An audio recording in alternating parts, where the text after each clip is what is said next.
Diesel महाग झालेला आहे आणि त्याचा निषेध म्हणून पंतप्रधानांचा प्रतिकात्मक पुतळा जाळण्यात आलेला आहे। हिंगोली जिल्ह्यातील गोरेगाव चौफुली परिसरामध्ये नागरिक रस्त्यावर उतरले। क्रांतिकारी शेतकरी संघटनेकडून शासनाविरोधात आंदोलन केलं गेलं।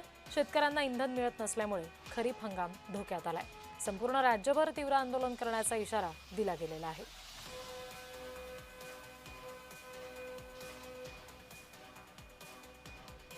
देशाचे पंतप्रधान नरेंद्र मोदी यांचा जाळा। सध्याची परिस्थिती अशी आहे की डिझेल भेटेना, पेट्रोल भेटेना, शेतीचे कामं खोळंबलेली आहेत।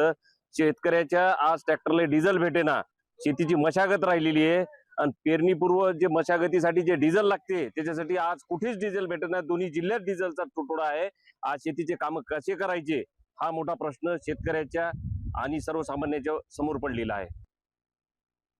आज शेती पूर्णतः उद्ध्वस्त होण्याच्या मार्गावर आहे। इथला शेतकरी रस्त्यावर आलेला आहे। या ठिकाणी रांगाच्या रांगा डिझेलच्या लागलेल्या आहेत। आम्हाला डिझेल मिळत नाही, पेट्रोल मिळत नाही आणि देशाचे पंतप्रधान या गोष्टीवर एक शब्दही बोलायला, चकार शब्दही बोलायला तयार नाहीत। देशाचे पंतप्रधान सांगतात की तेल कमी खा, सोनं घेऊ नका।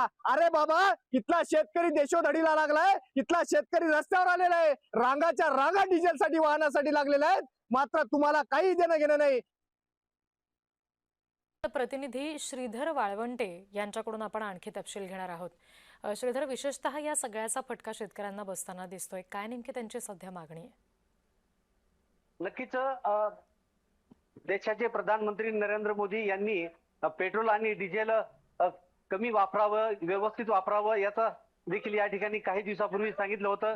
त्या अनुषंगाने संपूर्ण जिल्ह्याभरामध्ये मागील 4 ते 5 दिवसापासून पेट्रोल आणि डिझेलचा मोठ्या प्रमाणात तुटवडा होत होता, परंतु शेतीचे कामे संपूर्ण या डिझेल अभावी रखडले होते आणि परिसरातील हिंगोली जिल्ह्यामधील 30 ते 35 पेट्रोल पंप आहेत आणि प्रत्येक पेट्रोल पंपावर 2 दिवसानंतर पेट्रोलचा पुरवठा होत असल्याने अनेक शेतकऱ्यांची मात्र मोठी हाल होत आहेत आणि अनेक ठिकाणी पेट्रोल डिझेल घेण्यासाठी शेतकऱ्यांच्या मोठ्या लांबत लांब रांगा लागल्या होत्या। आणि आज हिंगोली जिल्ह्याच्या गोरेगाव परिसरामध्ये नरेंद्र मोदी, देशाचे प्रधानमंत्री नरेंद्र मोदी यांचा प्रतिकात्मक पुतळा शेतकरी संघटनेच्या वतीनं दहन करण्यात आला आणि याच हिंगोली आणि वाशिम या महामार्गावर देखील शेतकऱ्यांनी रास्ता रोको देखील आंदोलन केलं होतं।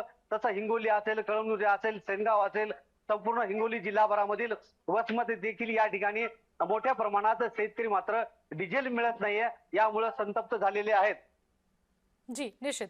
श्रीधर, तुम्ही आमच्याशी असेच जोडलेले राहा। यानंतर बुलेटिनमध्ये पुढच्या बातमीकडे आपण वळतोय।